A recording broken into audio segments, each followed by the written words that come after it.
Ezra அவர்களினுடைய அப்போது கடல் பார்த்து கொண்டிருந்தது என்ற நூல் குறித்து பேசுவதற்கு சென்னை பல்லாவரம் வேல்ஸ் அறிவியல் தொழில்நுட்ப உயர் ஆராய்ச்சி நிறுவனத்தின் உதவி பேராசிரியர் முனைவர் யு துர்காதேவி அம்மா அவர்களை நூல் குறித்து பேச வருமாறு அன்போடு அழைக்கின்றேன்.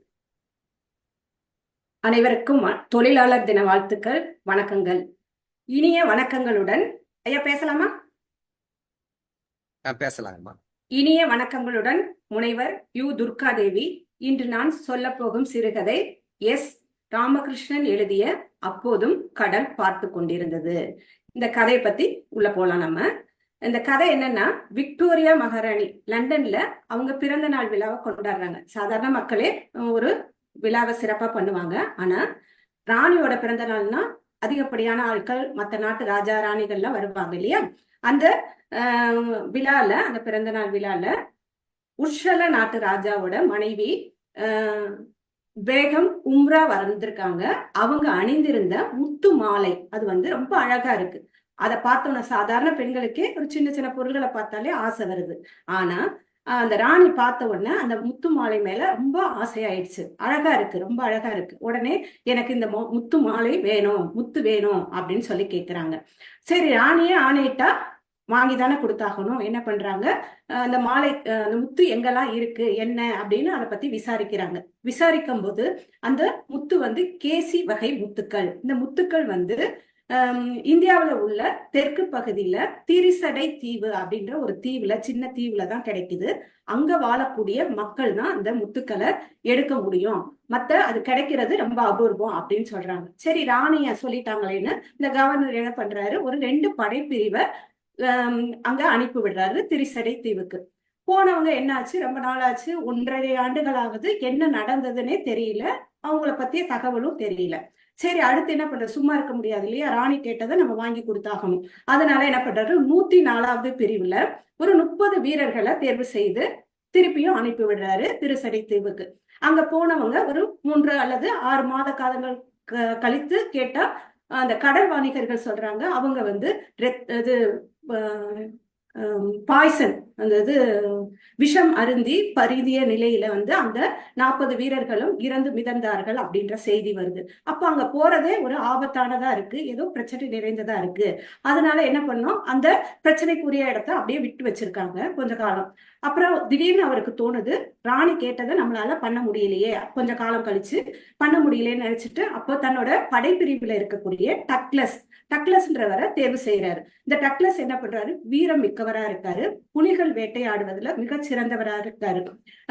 எப்படி சொல்றாங்கன்னா, ஒரு காற்றுல ஒரு இலை அசைந்து வருதுன்னா, காட்டுல ஒரு இலை பறந்து வருதுன்னா அந்த இலையோட நரம்ப கூட குறி வச்சு தூரத்துல இருந்து அவரால் கரெக்டா சுடக்கூடிய திறமை வாய்ந்தவரா இருக்காரு. அவரை பத்தி நிறைய புகழ்ந்து சொல்லிட்டே வராரு, அவ்வளவு சிறந்தவரா இருக்காரு. ஆனா இந்த கவர்னர் தன்னோட வேட்டைக்கு போகும் போதெல்லாம், முழு நிலவு நாள்ல மாதம் தோறும் வேட்டைக்கு போகிறது வழக்கம், போகும்போதெல்லாம் இந்த டக்ளஸ கூட கூட்டிட்டு போவாரு. அதிகப்படியான புலிகளை வேட்டையாடக்கூடியவன் இந்த டக்ளஸா இருக்கான்.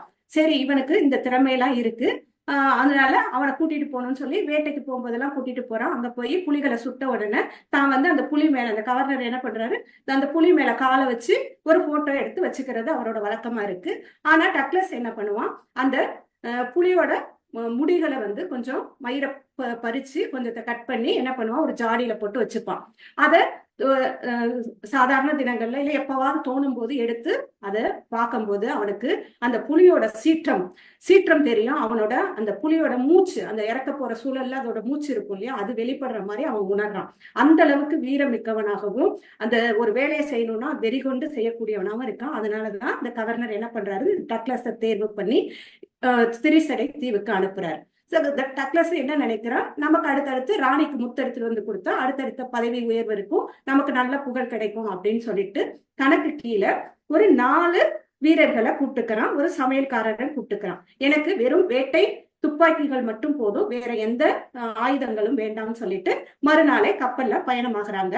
இந்த 4 வீரர்கள், சமையல்காரர், டக்ளஸ் உங்க கப்பல்ல பயணமாகிட்டு போயிட்டே இருக்காங்க. அது கொஞ்சம் தீவை நோக்கி போகிறதுக்கு கொஞ்சம் முன்னாடியே கப்பலை நிறுத்திட்டு நாட்டு படகுகள்ல தன்னோட கொண்டு வந்த பொருள்களை எல்லாம் ஏத்திக்கிட்டு உள்ள போறாங்க.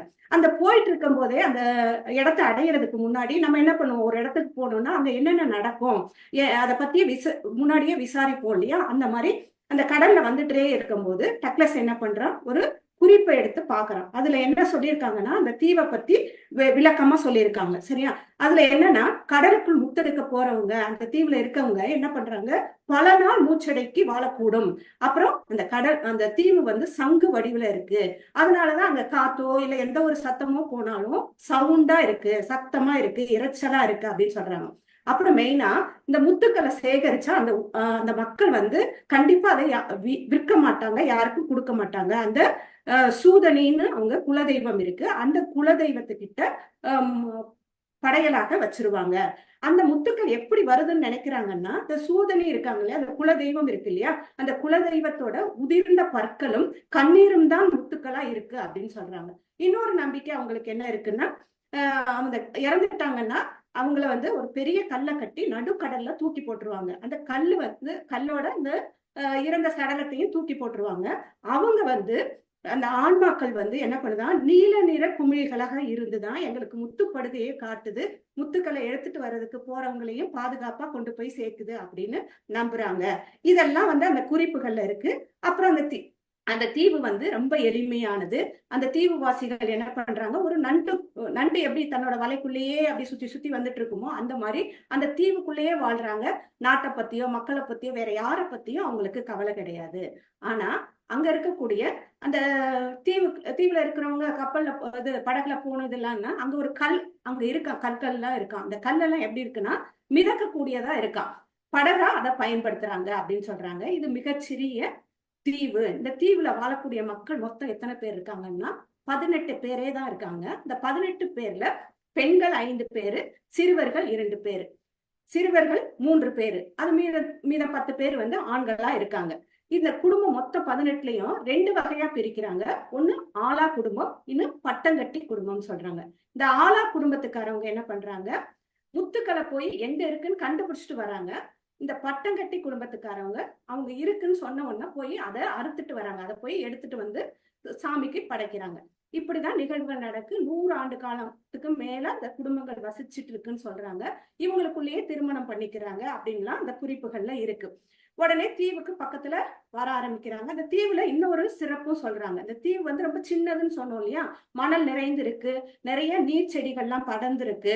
இந்த தீவுல வந்து ஒரு சுனை இருக்கு, கருஞ்சுனை ஒண்ணு இருக்கு. அந்த சுனையில இருந்துதான் தண்ணி வருது. அது கொஞ்சமா வரும். அந்த தண்ணியை மட்டும்தான் குடிக்க பயன்படுத்துறாங்க. அதுல ஒரு குன்று இருக்கு. அந்த குன்றின் மேல 2 குகைகள் இருக்கு. அந்த குகைகள் எதுக்காக பயன்படுதுன்னா, மழைக்காலங்கள்ல பயங்கரமா காத்தடிக்கும், காற்றடி காலம்லாம் வரும். அப்படி வரும்போது அவங்க பாதுகாப்பா இருக்கிறதுக்கு அந்த குகைகள் பயன்படுது. மற்ற நேரங்கள்ல ஒரு 5 அடி உயரத்துல மரத்தாலான வீடுகளை அமைத்து வாழ்றாங்கன்னு சொல்றாங்க. அப்ப அந்த தினசரி மக்களோட வாழ்வியல் எப்படி இருக்குன்றத இந்த தீவு எப்படி இருக்கு, அந்த மக்கள் எப்படி இருக்காங்கன்றத பத்தி அவன் ஓரளவுக்கு தெரிஞ்சுக்கிட்டான் இந்த குறிப்பு மூலியமா. சரின்னு போறாங்க. நாட்டு படகுல ஏறி தன்னோட பொருட்களை எல்லாம் எடுத்துட்டு தீவை நோக்கி போயாச்சு. தீவுல கால் வச்சாச்சு. எங்கும் மண்ணல் நிறைந்து இருக்கு. நின்று எங்க போறதுன்னு தெரியல. நின்றுட்டு இருக்கும்போது தூரமா ஒரு 10 வயது மதிக்கத்தக்க ஒரு பொண்ணு வரா. அந்த பொண்ணை பார்த்த உடனே சரி யாரோ இருக்காங்கன்னு சொல்லிட்டு கையை காட்டுறாங்க. நம்ம யாரா பார்த்தா கை காட்டுவோம் இல்லையா, கை காட்டான் டக்ளஸ். ஆனா அந்த பொண்ணு திரும்பி பார்க்கவே இல்லை. நின்னு முறைச்சபடி இருக்கு, வெறுப்பா பாக்குது. ஏன் இவங்க வந்தாங்க, வரவேற்கவும் ஆள் இல்ல, வராதுன்னு சொல்லவும் ஆள் இல்லை. ஆனா அந்த பொண்ணு மட்டும் நின்று முறைச்சு பாக்குது. டக்ளஸ்க்கு என்ன பண்றான், அவன் நடந்து போய் பக்கத்துல போயிட்டு சிரிக்கிறான், தலைய கோதி விட பாக்குறான். அப்பவும் எந்த ஒரு பேச்சும் பேசல. என்ன பண்றான், முறைச்ச பார்த்தபடியே இருக்கா. கைய உதறி விட்டுட்டு நவர்றா. சரி இந்த பொண்ணு எதுவும் சொல்லல, நம்ம முன்னேறி போகலாம்னு சொல்லிட்டு உள்ள போறான். போய் அந்த ஆலா குடும்பத்தையும் பாக்குறான், பட்டங்கட்டி குடும்பத்தையும் பாக்குறான். அங்க இருக்கிறவங்க யாருமே எதுவுமே பேச மாட்டேங்கிறாங்க. ஆனா பாக்குறதுக்கு எப்படி இருக்காங்கன்னா, கடல்வாசிகள், ஒரு செம்பட்ட தலையோட ஒரு குள்ளமான தோற்றத்தோட பெண்கள் இருக்காங்க, அந்த மாதிரி எல்லாம் இருக்காங்க. ஆனா எந்த வார்த்தையும் பேசினாதானே தெரியும். ஏன் வந்தேன்னு துரத்தினாலும் பரவாயில்ல, இல்ல வான்னு கூப்பிட்டாலும் பரவாயில்ல, எதுவுமே பேசல. என்ன பண்றதுன்னு தெரியல. திரும்பி வந்துட்டு படை வீரர்கள் எல்லாம் கூட்டிக்கிட்டு ஒரு வடக்கு பக்கமா ஒரு கூடாரம் அமைத்து அங்க தங்குறான். இரவெல்லாம் தூக்கம் வரல, என்ன பண்றதுன்னு தெரியல, நம்ம இவங்கள துணையோட தானே நம்ம முத்தெடுக்க முடியும், இல்லைன்னா ஒண்ணும் பண்ண முடியாது அப்படின்னு சொல்லி ஏன் இப்படி வெறுப்ப உணர்றாங்க, கண் வழியாவே காட்டுறாங்களே, பேச மாட்டேங்கிறாங்களே, நம்ம என்ன பண்றது அப்படின்னு யோசிச்சுட்டு இருக்கும்போது திடீர்னு தோணுது, சரி மறுநாள் போய் நம்ம அந்த தலைவன் கிட்டயே பேசுவோம். நம்ம கொண்டு வந்திருக்க சீப்பு, சோப்பு, கண்ணாடி, நிறைய விலை உயர்ந்த பொருள்கள்லாம் இருக்கு இல்லையா, இதெல்லாம் கொண்டு போய் அந்த பட்டங்கட்டி தலைவன்கிட்ட கொடுக்குறாரு. கொடுத்துட்டு இது ராணி அனுப்பியிருக்காங்க முத்து எடுக்கிறதுக்காக, எங்களுக்கு உதவி பண்ணுங்க, கொஞ்சம் எனக்கு முத்து எடுத்து கொடுங்க அப்படின்னு கேட்கிறாரு. அதுக்கும் அவர் பதிலே பேசல. கூட வந்த வீரர்களை அந்த பெண்கள் முறைச்சுபடி பாக்குறாங்க. இவரும் முறைச்சுதான் பாக்குறாரே ஒழுசு, கண்களாலதான் பேசுறாங்க, அதாவது கண்ணை வச்சு முறைக்கிறாங்க, அப்படிதான் பாக்குறாங்களே ஒழுசு, பேச்சே இல்லை. அந்த தலைவர் இருந்துட்டே இருந்து உட்கார்ந்து ஒரு குச்சியால கிளறிட்டே இருக்காரு, பதில் பேசல. கொஞ்ச நேரத்துல எழுந்து போயிடுறாரு. இவனால தாங்கவே முடியல, அந்த பொருள்களை எல்லாம் தூக்கி கொண்டு கடல்ல எரிஞ்சிட்டு கத்துறான். ஏன்னா வீரனாச்சு, தன்னோட வேலையே நடக்க மாட்டேங்குது அப்படின்னு சொல்லி கத்துறான். என்ன பண்றதுன்னு தெரியலையே அப்படின்னா அவனுக்கு தோணுச்சு, நம்மளோடது வேலை என்ன, அந்த முத்து எடுக்கணும், அதுக்கு நம்ம பொறுமை காத்துதான் ஆகணும் அப்படின்னு நினைக்கிறான். சரி என்னதான் பண்ணலாம்னா, சரி இந்த மக்கள் என்னதான் பண்றாங்க, தினசரி வாழ்க்கை என்னதான் நடக்குதுன்னு பாக்கலான்னு பாக்குறான். மறுநாள் காலையில ஆகுது, அவங்க சூரியனையும் வரவேற்கிறாங்க, மழையையும் நேசிக்கிறாங்க, காற்றையும் நேசிக்கிறாங்க, எல்லாத்தோடையும் பழகி போச்சு. அவங்க வாழ்க்கையை சந்தோஷமாவே வாழ்ந்துட்டு இருக்கிறாங்க. அதெல்லாம் பாக்குறான். அந்த சூரியன் வர்றதையும் ரசிக்கிறாங்க, கடலோட போய் பேசுறாங்க, கடல் கிட்ட போய் பாட்டு பாடுறாங்க, கடலையே பார்த்துட்டு இருக்காங்க. இவனும் அந்த கடலை பார்க்க ஆரம்பிக்கிறான். கடல் ஏதோ பேசுற மாதிரி இருக்கு, கடலும் அப்போது அவனை பாக்குது அப்படின்னு சொல்றாரு. இவன் டக்ளஸ் படுத்துக்கிட்டே அந்த கடலை பாக்குறான், கடலும் அப்போது அவனை பார்த்ததுன்னு சொல்றாரு. இப்படி பார்த்துட்டு இருக்காங்க, என்ன பண்றதுன்னு தெரியல. ஆனா அந்த பெண்கள் என்ன பண்றாங்க, முத்து, சிற்பி இதெல்லாம் எடுக்கிறதுல சிறந்தவர்களா இருக்காங்க, பாக்குறதுக்கு குள்ளமா இருக்காங்க. அதுல சீப்பு, மூங்கிலான சீப்பை தலையில சொருக்கி இருக்காங்க, பூக்கள் மஞ்சள் சிகப்பு நிற பூக்களை அணிஞ்சிருக்காங்க. அவங்க வாட்ல சந்தோஷமா இருக்காங்க, போய் கடல் பக்கத்துல பேசுறாங்க, பாடுறாங்க, ஒரு செடி அசைறது போல சின்ன சின்ன நடனம் எல்லாம் ஆடுறாங்க. இந்த மாதிரி எல்லாம் நிகழ்வுகளை பார்த்துட்டே இருக்கு. அப்ப அவங்க சந்தோஷமா தானே இருக்காங்க, அப்ப ஏன் நமக்கு உதவி பண்ணக்கூடாது அப்படின்னு நினைக்கிறான். அப்புறம் அவனுக்கு தாங்க முடியல, என்ன பண்ணலாம்னு அங்க ஒரு பொண்ணு இருக்கா, கால் ஊனமான ஒரு பொண்ணு. அந்த பொண்ணு என்ன பண்றா, டக்ளஸ பார்க்கும் போதெல்லாம் இந்த மண்ணை ஒரு பிடி கையில எடுத்து, நம்ம யாராவது கோவம் வந்தா சாமம் விடுவாங்கல்ல, அந்த மாதிரி எதையோ பேசிட்டு மூஞ்சி மேலேயே போட்டுட்டு போயிடுறான். இந்த மாதிரி எல்லாம் பார்த்தா அவங்களுக்கு வெறுப்பு வருது. சரி என்னதான் பண்ணலாம், இதுக்கு கொடூரமா இறங்கினாலும் வேலைக்கு ஆகுதுன்னா அந்த ஊர் பெண்ல ஒரு பொண்ணை புடிச்சிட்டு மண்ணுல புதைச்சு வச்சிடறான். கழுத்து வரைக்கும் புதைச்சு வச்சுட்டு, யாராவது இதுக்கு பதில் சொன்னாதான், எனக்கு முத்தெடுக்க வழி சொன்னாதான் இந்த பொண்ணை விடுவேன் அப்படின்னு சொல்றான். அதுக்கும் யாருமே பதில் பேசல. அப்புறம் என்ன பண்றான், அந்த ஆலா குடும்ப தலைவன் மட்டும் ஒரு ஆமை ஓட்டுல மீனும் பழங்களையும் எடுத்துட்டு கொடுத்துட்டு, காற்றடி காலம் முடிஞ்ச பிறகுதான் இந்த முத்தெடுக்க போக முடியும், சொல்லிடுறான். சொல்லிட்டு டக்குன்னு அந்த பொண்ணை கூட்டிட்டு விறுவிறுன்னு நடந்து போயிடுறான். டக்ளஸுக்கு ஏதோ ஒரு இது கிடைச்சிருக்கு அப்படின்ட்டு சந்தோஷத்துல எப்ப வரும்னு கேக்குறான் பின்னாடியே போய். அவரு பதிலே சொல்லல. உடனே தன்னோட வரைபடம் மேப் இருக்கு இல்லையா, அதை எடுத்து எப்ப வரும் அந்த காற்றடி காலம்னு தேடுறான். தேடும் போது 73 நாட்கள் இருக்கு இன்னும் வர்றதுக்கு அப்படின்னு கண்டுபிடிக்கிறான். கண்டுபிடிச்சிட்டு என்ன புலிய வேட்டையாடணும், அப்பவே நமக்கு ஒரு பயம் இல்லை. ஆனா இந்த மக்கள் நம்மள முறைச்சு பாக்குறத பார்த்தா அவ்வளவு பயமா இருக்கு, நமக்கு கஷ்டமா இருக்கு, என்னதான் பண்றது, இதுக்கு பொறுமையா இருந்துதான் ஆகணும், அப்ப காற்றடி காலம் வரட்டும் அப்படின்னு இந்த 73 நாட்களும் நம்ம என்ன பண்ணணும், அவங்க என்ன பண்றாங்களோ அந்த வேலையை செஞ்சுட்டே இருக்கலாம் அப்படின்னு சொல்லிட்டு வாழ்க்கையை அப்படியே கடந்து கூட்டு போறான். அங்க என்னெல்லாம் பண்றாங்கன்னா, கடல் அலைகளை அந்த அசைவுகளை பார்த்துட்டே இருக்காங்க அந்த மக்கள். கடலுக்கு போய் மீன் பிடிச்சிட்டு வர்றாங்க, அந்த மீன் சிப்பி எல்லாம் எடுத்துட்டு நல்லா சமைச்சு சாப்பிடுறாங்க. அப்புறம் விறகுகளை சேகரிக்கிறாங்க மழை காலங்கள்ல நெருப்பு மூட்டுறதுக்காக. அப்புறம் பெரிய பெரிய மீன்கள்ல இருக்கக்கூடிய எலும்புகளை எல்லாம் என்ன பண்றாங்க, ஷார்ப்பா தீட்டி கத்தியா உருவாக்குறாங்க. இந்த மாதிரி வேலைகளை செஞ்சுட்டு இருக்காங்க. இவனும் கண்டினியூவா இவங்களும் செய்ய ஆரம்பிக்கிறாங்க. அப்ப இந்த வீரர்கள்லாம் என்ன பண்றாங்க, ரொம்ப எனக்கு ஒரு மாதிரி புழுக்கள்லாம் மேயிற மாதிரி ஒரு வெறுப்பா இருக்கு, இந்த மக்கள் பேச மாட்டேங்கிறாங்க, எதுவும் செய்ய மாட்டாங்க, எதுவுமே நடக்க மாட்டேங்குது அப்படின்றத கோபத்தை வெளிப்படுத்துறாங்க கூட படை வீரர்கள். உடனே டக்ளஸ் சொல்ற, இது இன்னும் கொஞ்சம் காலம் தான் நம்ம பொறுக்கலாம் அப்படின்னு சொல்றாரு. அதுக்குள்ள என்ன ஆகுதுன்னா, ஒரு கடல் அலைகள் திடீர்னு வானம் நோக்கி அவ்வளவு உயரத்துல பறக்குது, காற்று பயங்கரமா வீசுது, அந்த கூடாரத்தெல்லாம் பிச்சு எரிஞ்சுட்டு போயிடுச்சு, மூங்கில் முதுகுல வந்து ஒருத்த ஓடி வந்து சப்புன்னு அரைகிற மாதிரி இந்த காத்து வீசுது. ஒரு பாறையே தூக்கி வீசுற அளவுக்கு காத்து இருக்கு, சத்தமா இருக்கு. ஒரே அந்த இலைகள் இருக்கு இல்லையா, சூதன் இது அந்த இலைகள்ல வந்து ஒன்னோட ஒண்ணு உரசும் போது என்ன ஆகுதுன்னா, சுக்கிரத இலைகள்னு இருக்காங்க, தாமரை இலை போல இருக்கு. அந்த இலைகள் ஒன்றோடு ஒன்று உரசும் போது கைகள் தட்டுற சத்தமா கேக்குது. அங்க இருக்கக்கூடிய தவளைகள் வந்து ரொம்ப சின்னதா இருக்கு, பசுமை நிறத்துல இருக்கு. அந்த தவளைகள் கத்துறது விக்கல் கொடுக்குற மாதிரி இருக்கு. இந்த காத்தும் அதுவும் ரொம்ப அந்த ஏற்கனவே சங்கு வடிவுல இருக்குன்னு சொல்றாங்க இல்லையா, அந்த சத்தம் அதிகப்படியா இருக்கு. இவங்களால அந்த இரைச்சல் எல்லாம் தாங்க முடியல, காது நரம்புகளை வெடிக்கிற மாதிரி இருக்கு. ஆனா அந்த மக்கள் வந்து சாதாரணமா இருக்காங்க. இதெல்லாம் தாங்க முடியாம என்ன பண்றான் டக்ளஸ், அவங்க தீவுல இருக்கக்கூடிய ஒருத்தரோட கால்ல சுட்டுறான். சுட்டு ரத்தம் வடியுது. ஆனாலும் கூட அந்த மக்கள்லாம் எதுவுமே பேசல, அமைதியா இருக்காங்க. வேற என்னதான் பண்றதுன்னே தெரியல அவனால. சரி இருப்போம், காத்திருப்போம்னு சொல்லிட்டு அந்த சத்தத்தின் நடுவுல இவங்க எல்லாம் இருக்காங்க.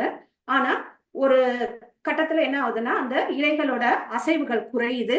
அடுத்து வந்து அந்த அலையோட அலையோட சத்தமும் குறையுது. அலைகளை வந்து ஒடுங்க ஆரம்பிச்சிருச்சு. காற்றோட சவுண்டும் கம்மியாயிடுச்சு. அப்படியே ஆனவுடனே என்ன நினைக்கிறாங்கன்னா, ஓ இந்த காற்றடி காலம் முடிந்து விட்டது, முடிஞ்சிருச்சு அப்படின்னு சொல்லிட்டு ஆலா குடும்பத்துல இருந்து ஒருத்தன் ஓடி வரான். ஓடி வந்து இப்ப காற்றடி காலம் முடிஞ்சிருச்சு, வா நாளைக்கு முத்தெடுக்க போலாம், முத்துப்படுகையை பார்க்க போகலாம் அப்படின்னு. அப்போ 2 படகுல ஆலா குடும்பத்தை சார்ந்தவங்களும் இந்த டக்ளஸ் கூட வந்து 2 வீரர்களும் சேர்ந்து 2 படகுல போறாங்க. போய் அந்த கடல்ல நடுவுல எங்க போறாங்கன்னே தெரியல, அவ்வளவு தூரம் போறாங்க, கூட போறாங்க. அந்த இடத்துக்கு போன உடனே அங்க போய் ஒரு பிறை வடிவுல இருக்கக்கூடிய கற்களை வந்து தான் காலில் கட்டிட்டு கயிறை பிடிச்சபடி வீரர்கள் அங்க இருக்காங்க. படகுல இவங்க குதிக்கிறாங்க. குதிச்சு போற வழியில அவங்க 2 பேரும் எங்க போனாங்கன்னே தெரியல. டக்ளஸும் குதிக்கிறான். குதிச்சா கண்ணு இருட்டிட்டு போகுது, தண்ணிக்குள்ள போறாதான் இருக்கு. மூச்சு வாங்குது, அவனால அடக்க முடியல. கொஞ்ச நேரம் தண்ணிலே இருந்துட்டு மேல வந்துடுறான்.